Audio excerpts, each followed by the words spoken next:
Thank you so much again for coming back. It should be another great day of golf. We've got some clouds, some humidity, maybe a little sprinkle, but hopefully we'll get through the day and have a nice celebration at the end. Again, this is the 20th annual event, another milestone year. Thank you so much for coming. Thank you to our sponsors, our new sponsors, our longtime sponsors for being part of this event that's made it such a success and something we all look forward to at the end of the summer. This all began again 20 years ago. Most of you know the story. We'll tell more stories today, more stories later on this afternoon. But Kathy Zillman-Ogden has spearheaded this from the get-go, and she's here to tell us more about today and why this day is so special. Thank you, Dave. I'd like to join with Dave in welcoming you to our 20th annual golf tournament. As I stand here, it's just amazing that 20 years later, we're here, and a number of sponsors who have been with us all 20 years, and also a number of long-term sponsors. So thank you. Without you, we would not be here today and helping helping families and providing research, help with research. What I want to let you know, this year we have bright yellow shirts, and a couple people have said, hey, I love those, why yellow? Childhood Cancer Awareness Month is September, so it's just next month. You'll notice on the shirts there's a little gold ribbon to the left of the engraving. So I would highly encourage you, wear your shirt in September, support Pediatric Cancer Awareness Month, Childhood Cancer Awareness Month, I'm sorry. So that's the reason behind them. If you need any help, have any questions, ask anyone with a yellow shirt and black shorts. We're busy bees out here today. First, what I'd like to do is introduce you to one of our families. As you know, one of the things we do is help families during a very difficult time in their lives when they have a child with cancer. I'm going to introduce to you, Denitza Castro, who will share her story with her son, Javi.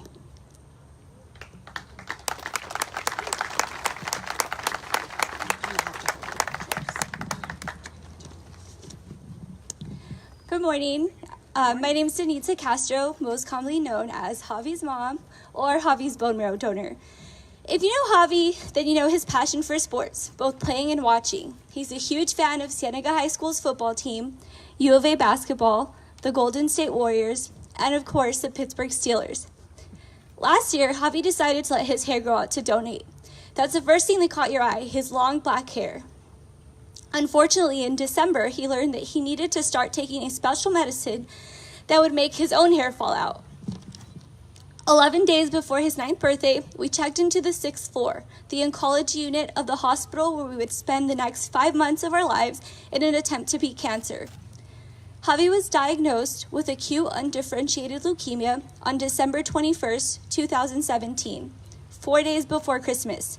My son really had cancer. This was our new life. A life that once seemed so rare. To say that our world was completely shattered is an understatement. On top of getting this dreadful diagnosis, we still had to worry about everyday commitments and responsibilities. I immediately resigned from my job. We called a realtor friend and listed our house for sale. Our main priority was Javi and his health. When we thought things couldn't get harder, they did. When we thought we couldn't handle anymore, we somehow did. We learned to be brave together, we learned how to overcome our fears together, and we learned that we needed each other to get through this. As my uncle put it, cancer messed with the wrong family. Since diagnosis, this was never only Javi's battle, but all of ours. Every day was a big gathering in our hospital room. Family and friends from all around came to visit him. Javi, being Javi, found a way to profit from this to help other patients. He set up his piggy bank by his bed and started to charge his visitors. No matter how many times they visited, they were expected to pay each and every time. In all, he raised $1,100. With that money, he bought masks, like the one he's wearing, socks, and toys for his new friends on the 6th floor. Though he lost his hair from the chemo and he could no longer donate it, he found his own way to make a difference. After 3 rounds of chemo, numerous blood transfusions, 2 port placement surgeries, hundreds of pokes, biopsies, and a bone marrow transplant, We're blessed to have our brave son here with us today. And this wouldn't be possible without organizations like Courtney's Courage. They've dedicated so much time and funds towards pediatric cancer research. Courtney's Courage was an unexpected helping hand throughout our fight, which we have so much gratitude towards. We can never thank you enough for all of your support, from help with our utility bills to extra hand sanitizers just because the hobby thought they were cool. I've realized through this journey, I'm not in control of everything. As a mother, you just want to make your child feel safe, comforted, and make them feel all of your love, even on the days when there's so much pain. Living in the hospital for months at a time, we learn to start each day ready for its challenges. We learn that we can get through anything with the support of our family, friends, neighbors, and complete strangers. Thank you.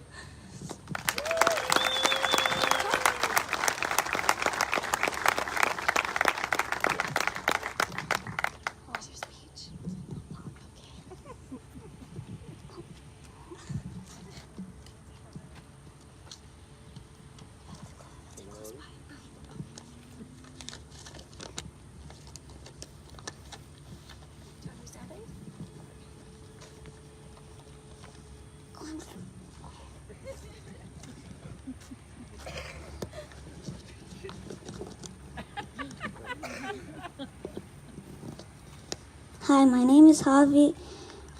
I was diagnosed with acute undifferentiated leukemia. I lived in the hospital for 5 months, got a transplant, and my mom was my donor. She gave me life to me a second time. Now we have same blood. Dr. Kitsanis and Dr. Zane helped my cancer go away. Now I am cancer-free.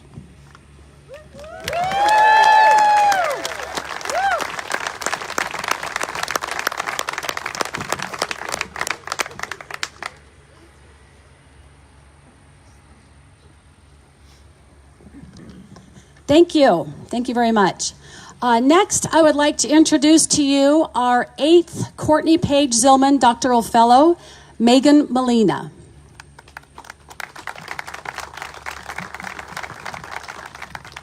Hi everyone, my name is Megan. I know everyone's eager to get out there, so I'll keep this short and sweet. I am a third-year PhD student in the immunobiology program at the U of A, and I have the honor of being the Courtney Page Zillman Fellow. And I'm just here to talk to you guys and really emphasize how important your donations are. So they not only go to help families in need of assistance, but some of your donations also help fund the research we do in our lab, the cancer research.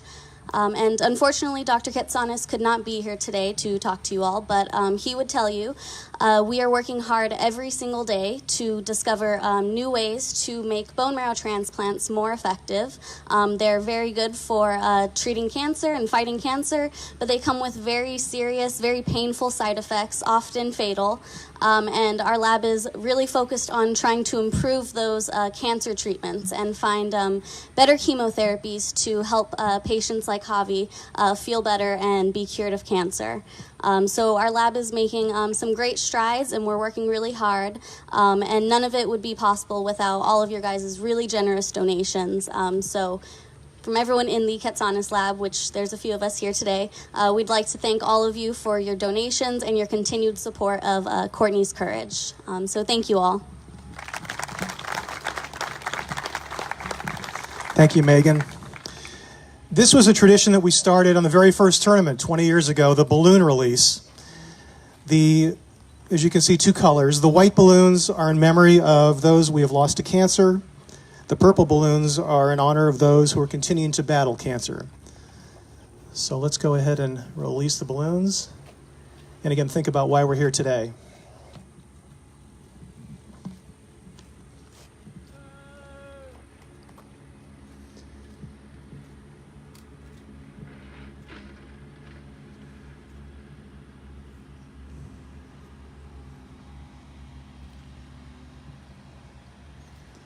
With that, I want to thank all of you for participating today. Don't forget, we have our 19th hole party back in the casino. It'll be in ballrooms A and B, and there'll be people to help you off the golf course to direct you to the ballroom. So again, thank you for coming. And here's Henry from the golf course to explain the rules of today. Thank you, Dave.